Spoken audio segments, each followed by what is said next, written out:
আমি নিজেই পাগল হয়ে যাব। ও কখন কি ও নিজে বলে আমি নিজেও বুঝি না। তো বন্ধুরা গুড ইভিনিং। ব্যাপারটা হচ্ছে আজকে আমি এই ভিডিওটা করতাম না, মানে অ্যাকচুয়ালি আমি ওনাদের ভিডিও দেখি না। সত্যি কথা বলতে আমি আগে দেখতাম, খুব ভালো লাগতো, এখন দেখি না। তো আজকে ভিডিওটা কেন করলাম, এটা করার কারণ আছে। মানে আমাদের ওয়াইটি প্ল্যাটফর্মটা তো বাদই দাও, যাচ্ছা তাই হয়ে গেছে।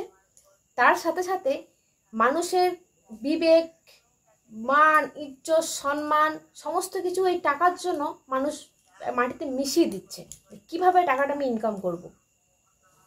এখানে আমি যে মেয়ের মা, আমি নাম বলছি না, যে মেয়ের মা, আমি তার কোনো দোষ দেখতে পাচ্ছি না। কেন বলছি? কারণ একটা মেয়ে যদি সংসার করব ভাবে, একটা মেয়ে যদি সংসার করব ভাবে, সে কিন্তু খারাপ জিনিসটাকে মানিয়ে নেবে, বোঝানোর চেষ্টা করবে, রাগটাকে কন্ট্রোল করবে, টাকা যদি কমি হয় সেটাও মানিয়ে নেবে, বা মানে মানে মানিয়ে নেবে। যদি এখনই বিট্টু যদি খারাপ হয়, আমার হাজব্যান্ড যদি খারাপ হয়, তা আমি কি ওকে ছেড়ে দেবো? আমিও খারাপটাকে শুধরানোর চেষ্টা করব, না পারলে ডক্টরের কাছে নিয়ে যাব, ডক্টর যদি না পারে সাদি শোভা বসাবো, পাড়ার লোককে দিয়ে বোঝা করাবো, অনেক রকমভাবে বোঝানো যায়। কিন্তু না, এখানে যখনই ভিউজ ডাউন তখনই কিছু একটা করে উপরে উঠে যাচ্ছে। মানে পাবলিক দেখছে আমরা তো ক্রিয়েটার, আমরা তো একটুখানি নেওয়ার জন্য বসেই আছি, তাই না?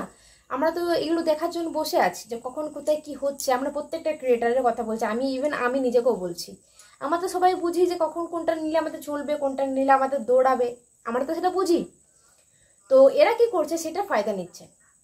কারণ দেখো, একটা সংসার, আমি একটা কথা মনে করি, এইটার দাম কোটি টাকা কেন, এটার দাম তুমি 100 কোটি ফেলে দাও, কিন্তু এইটার দাম কখনো কেউ দিতে পারবে না। কোনো টাকা দিয়ে এটা দাম হয় না, এটা ভালোবাসা দিয়ে অর্জন করা যায়। আজকে ছেলে ভালো তো মেয়ে খারাপ, মেয়ে ভালো তো ছেলে খারাপ। আরে বাবা, আমি একটা কথা মনে বলছি তোমাদেরকে, যদি সংসার করার থাকে, সংসারটা ভালো করে করো। সব কিছু ক্যামেরাটা অন করে আমরা এই করলাম সে করলাম করো না। ক্যামেরা অন করবে, তাহলে আমরা কন্ট্রোভার্সি করবোই, কারণ তোমরা ক্যামেরা অন করে দেখাচ্ছ আমাদেরকে। তোমরা সবটা মিটমাট করে নাও, নিজেরা মিটমাট করে নাও, লাইভের মধ্যে মারামারি। আজকের তো ব্যাপারটা হচ্ছে লাইভের মধ্যে মারামারি। আমি সেই জন্য বেশি করে আবার এলাম এখন ভিডিওটা করতে, লাইভের মধ্যে মারামারি। আরে বাবা, মানে অ্যাকচুয়ালি আমি কাকিমাকেও দোষ দেবো না, আমি মেয়ের মাকেও দোষ দেবো না, কারণ মেয়ের মা কি করবে, ও ফেড আপ হয়ে গেছে। একটা মেয়ে যদি না বোঝে, বুঝেও না বোঝে, তাহলে মা কি করবে? মা তো কিছু দোষ নেই এখানে। মা খুব যে বলতে পারে যে সংসারটা কর, ওর মা তো মানা করেনি সংসার করতে। মেয়ে থাকতে পারছে না, অ্যাডজাস্ট করতে পারছে না, মানে শ্বশুরবাড়ির মানুষের অনেক খারাপ হয়, কত কত মানুষের হাজব্যান্ড খারাপ হয়, শ্বশুরবাড়ি খারাপ হয়, সেটা মানিয়ে নিতে হয়। যদি কোনো মেয়ে যদি বলে আমাকে সব কিছু আমি হাতের মুঠোয় পেয়ে যাবো, আমি কারোর কথা শুনবো না, ওইটা হয় না। সবাইকে সব কিছু মানিয়ে একটা সংসার অনেক কষ্টে হয়। সবার ভাগ্যে তো সব কিছু পাওয়া যায় না, শ্বশুরবাড়ি ভালো হয় না। তা আমি বলবো যে ওই দাদার, মানে ওনার হাজব্যান্ডের, মেয়ের যে হাজব্যান্ড, তার মা কিন্তু খুবই ভালো, তার মা ভালো, ছেলে আমি কেমন জানি না, মাটা খুব ভালো। তাহলে প্রবলেম কোথায় আমি কিছুই বুঝতে পারছি না। যদি প্রবলেম কিছু থেকেও থাকে, তাহলে তোমরা অ্যাডজাস্ট ম্যানেজ করে নাও। তোমরা কি করছো, প্রত্যেকটা সময় শ্বশুরবাড়ি যাচ্ছ আবার আসছো, যাচ্ছ আবার আসছো। এটাতে কি হচ্ছে জানো? এটাতে কিছু কিছু মানুষ সংসার ভাঙার খেলা শিখছে, সংসার ভাঙার খেলা শিখছে যে আমি সংসারটা ভেঙে দেবো, লাইভে এসে বলবো এই তো আমার সংসার ভেঙে গেছে, নি ভিউজ কামাবো। এটা হচ্ছে একটা ব্যাপার। সংসার ভাঙা জিনিসটা মানুষ শিখে যাচ্ছে তোমাদের কাছ থেকে। তোমরা ভালো বার্তা দাও মানুষকে, ভালো বার্তা দাও, সুখে থাকো, শান্তি থাকো, ভালো একটা বার্তা দাও। কিন্তু ভালো বার্তা তো তোমরা দিচ্ছ না। তোমরা কি করছো, খারাপ জিনিসটাকে তুলে দেখাচ্ছ, এই করছো সেই করছো, মারপিট, দাঙ্গা দাঙ্গি, একটা বিয়ে, দুটো বিয়ে, চারটে বিয়ে, 10টা বিয়ে, 20টা বিয়ে। কেন এরকম করছো তোমরা? তোমরা তোমাদের, আমি মেয়েকেও ঝিমিকেও আমি খারাপ বলবো না, আবার কাকিমাকেও খারাপ বলবো না, আমি কাউকে খারাপ বলবো না, আমি পার্সোনালি কাউকে চিনি না। কিন্তু আমাদের মধ্যে যেটা তুলে দেখানো হচ্ছে, মানছি ছেলে যদি খারাপই হয়, তো তুমি একটু মানিয়ে নাও। তুমি বিয়ে করেছো ভালোবেসে, একটু মানিয়ে নাও, অ্যাডজাস্ট করে নাও। তুমি মানাতে পারবে না, তুমি আবার চলে আসবে, আবার থাকতে পারবে না, ওকে ছাড়া আবার যাবে, এতে আবার ঝগড়া হবে, আবার আসবে, আবার যাবে, আবার আসবে, আবার যাবে। তো এরকম করে কি হচ্ছে? এটা মানুষকে সুযোগ করে দিচ্ছে কথা বলবা তোমরা।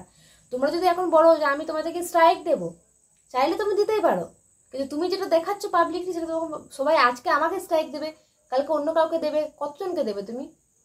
কারণ তোমরা কন্টেন্টগুলো তুলে দিচ্ছ আমাদের হাতে। তো এই যে লাইভের মধ্যে একটা মারামারি হলো, এটা কি বিচ্ছিরি ব্যাপার হলো বলো তো? কি বিচ্ছিরি ব্যাপার হলো? কাকিমার ঢেকে তোমাকে মেরে ফেলেছে, তুমি লাইভের মধ্যেই কাকিমাকে খারাপ খারাপ কথা বলছো, লাইভ বন্ধ করো, হ্যান করো, তারপর তুমি কন্ট্রোভার্সিটা করে দিচ্ছ, তুমি কন্ট্রোভার্সিটা হাতে গুছিয়ে আমাদেরকে দিচ্ছ যে তোমরা করো, তাই আমরা করছি। তো এই জিনিসটা ঠিক না। গুছিয়ে সংসার করো, ছেলের কাছে যাও, এই সিঁদুর মুছে দিচ্ছ, শাখা ভেঙে দিচ্ছ, এগুলো কি? এগুলো মূল্য আছে, এগুলো ফালতু ফালতু মানুষ পড়ে না, এগুলোর অনেক দাম। এগুলোর দাম কি? এগুলো দাম দিয়ে কেনা যায় না, এগুলো অনেক মূল্য, এগুলো দিতে জানতে হয়। এগুলো আমরা সিঁদুর শাখা আমরা মাথার উপরে রাখি সব সময়, এগুলো রাত দিন প্রণাম করি ভগবান যেন আমার হাজব্যান্ডটা ভালো থাকে, আমার শান্তি করে কাজে যাচ্ছে, আবার যে সুন্দর করে বাড়ি ফিরে আসে, আমরা এইগুলো সবসময় ঠাকুরকে বলি। নিজের জন্য চাই না, হাজব্যান্ড পরিবারের জন্য চাই। আর তোমরা সেগুলো ছেলেখানা করছো, এই তো নিলে মুছে দিলে, দিয়ে আবার বলছে ভেঙে দিলাম, যাও মুক্তি দিলাম। তো ওগুলো কতবার দেখবো আমরা? এগুলো মুখস্থ হয়ে গেছে। তো এগুলো সিঁদুর নিয়ে শাখা নিয়ে ছেলে খেলা করো না, ডিভোর্স দেবে পুরোপুরি দিয়ে আলাদা হয়ে যাও। কিন্তু তোমরা যে যাচ্ছ আসছো ফিরছো ঢুকছো, মার পিট দাঙ্গা দাঙ্গে, একে মারছো তাকে মারছো, এই ঢুকছে তোমাদেরকে নিয়ে মানে ওয়াইটিটা ফেডা হয়ে গেছে। যাই হোক, তোমরা দেখে নাও কেমন মারপিটটা হচ্ছে। আমার মনে যেটা চেয়েছে আমি সেটাই বলেছি, কারণ আমাকে সমাজে থাকতে হচ্ছে, পাড়া প্রতিবেশীর কাছে মুখ দেখাতে হচ্ছে, তাদেরকে জবাব দিতে হচ্ছে। অতএব আমার আমার জায়গা থেকে সে যদি মনে করে সংসার করবে চলে যাক। আমি তো তাকে এনেছি কখন? এক রাতে, মানে আগের দিন আমি তার বরের সাথে কথা বলেছি, পরের দিন গিয়ে নিয়ে এসেছি, কারণ রাতে আমাকে আনার জন্য বাধ্য করা হয়েছে। আমি তো আর জানি না যে আসলে আর যাবে না বা তারা নেবে না, সেরকম ব্যাপারটা আমার মধ্যে ছিল না, তাহলে আমি আনতেও যেতাম না। তার উপায় তো আমি ভিডিওতে বলে দিয়েছি। সেটা এর কে কেরমভাবে কীভাবে বাঁচবে সেটা তাদের ব্যাপার। তারা যদি মনে করে যে হ্যাঁ বাঁচবো, বাঁচার মতন বাঁচুক, কেই বা তাদের জড়াচ্ছে বলো? আমাদেরও তো একটা পরিবার, মানে পাড়া প্রতিবেশী আছে, আমাকেও তো রাস্তায় দোকানঘাট চলতে হচ্ছে, কত কৈফত দেব?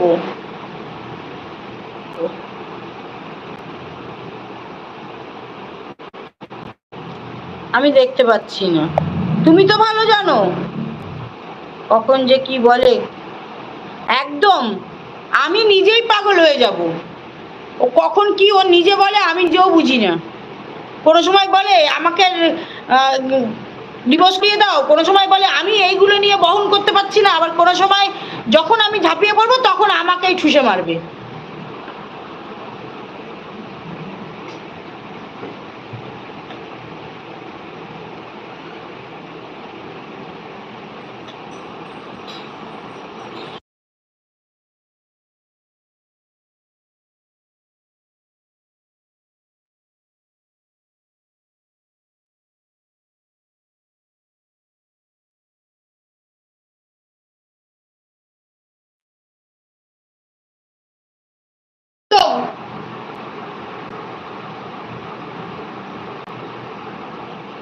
তবে চাচা বললাম তো চাচা, আমার বাড়ির থেকে বেরিয়ে গিয়ে তুই যা খুশি করগে যা,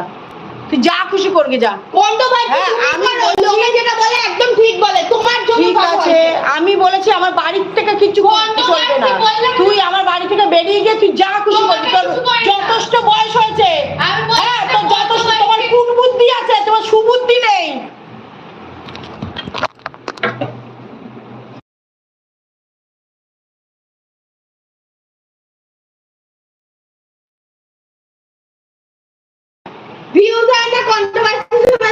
আমি বললাম শোনাবো, ইচ্ছা শোনাবো যে কিভাবে আমাকে তুই জ্বালাচ্ছিস। তোমাকে আমার কি জ্বালাচ্ছি? আমার জীবনটা কেন করছো তোমরা? চলে যা, তোকে কে নিয়ে আসছিল? আমি নিয়ে আসছিলাম সারা জন্মের জন্য, দুদিনের জন্য বলে নিয়ে আসছিলাম। তোমার বাড়িতে যাচ্ছি সেটা হ্যাঁ প্রবলেম হচ্ছে, কারণ আমাকে সবাই ছিঁড়ে খাচ্ছে। আমাকে নিয়ে কেন পড়ে থাকো? কন্ট্রোভার্সি কেন? যাও চলে যাও। আমি ওর কাছে যাবো বলেছি। হ্যাঁ যাও চলে যাও প্লিজ অফ করুন।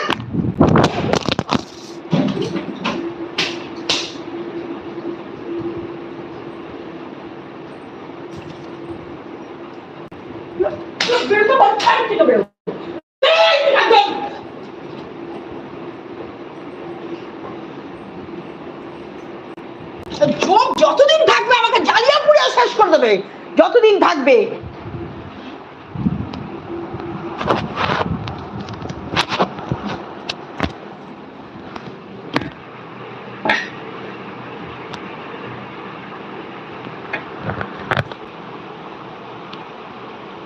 ওকে শিক্ষা দিতে আমি পারবো না, আমিও নিজেও ফেড আপ হয়ে গেছি।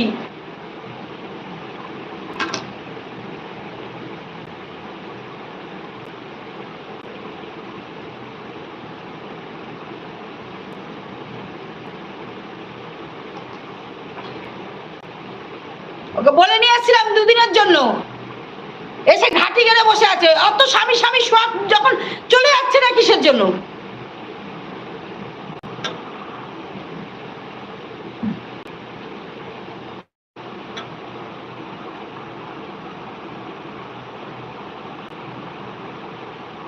তো দেখে নিয়েছো তোমরা, দোষটা আমি কাকিমার কোথাও পেলাম না। কাকিমা তো ওকে বলছে তুমি যেটা ভালো বোঝো তুমি সেটা করো, কিন্তু উনি মহারাজা, ওনার কাছেও যাবেন না, এখানেও থাকবেন না।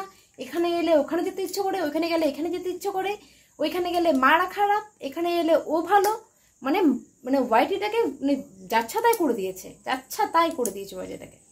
কি বলবো, আমার কিছু বলার ভাষা নেই। তোমরা তো দেখেই নিয়েছো, তো আমরা কে বলবার, কেউ না। কিন্তু আমরা কেন বলছি, কারণ পাবলিকলি সবটা হচ্ছে। আমি যদি পাবলিকলি সব কিছু শেয়ার করি, তোমরা অবশ্যই সেটা নিয়ে বলবে, তাই না? বলার অধিকার আছে তোমাদের, কারণ আমি পাবলিকলি শেয়ার করছি তোমাদেরকে। কিন্তু ও আজকে আমাদেরকে বলতে পারে না কেন কন্ট্রোভার্সি করছো, কারণ ও আমাদেরকে সেটা দিচ্ছে। আরে ভালো থাকো না তোমরা দুজনে, কে তোমাদেরকে আটকাচ্ছে? ওয়াইটিটাকে জানা তাই করে দিচ্ছ তোমরা। জীবনগুলো নষ্ট হচ্ছে, দুটো জীবন নষ্ট হচ্ছে, দুটো জীবনের সঙ্গে যারা জড়িত আছে তাদের জীবনগুলো নষ্ট হচ্ছে। এটা বোঝার ক্ষমতা নেই, এত বড় মেয়ে হয়েছে, এটুকু বোঝার ক্ষমতা নেই যে মা বাবা বিয়ে দিয়েছে সেখানে সহ্য করে থাকি, সুখ একদিন অবশ্যই আসবে। টাকা আরে মানুষ থাকলে টাকা পয়সা অনেক আসবে, কে বোঝায় কার কথা? আমরা তো কেউ নয়, নগ্ন একটা মানুষ, একদম নিম্ন স্তরে, তাই আমাদের কথা শুনবেও না। তা আমাদের ওপিনিয়ন থেকে বললাম, আমরা স্বামী কেউ ভালোবাসি তো অনেক কষ্ট করে সংসার পাওয়া যায়। এখন বুঝছো না, ভবিষ্যতে মা বাবা থাকবে না, তখন খুব কষ্ট হবে।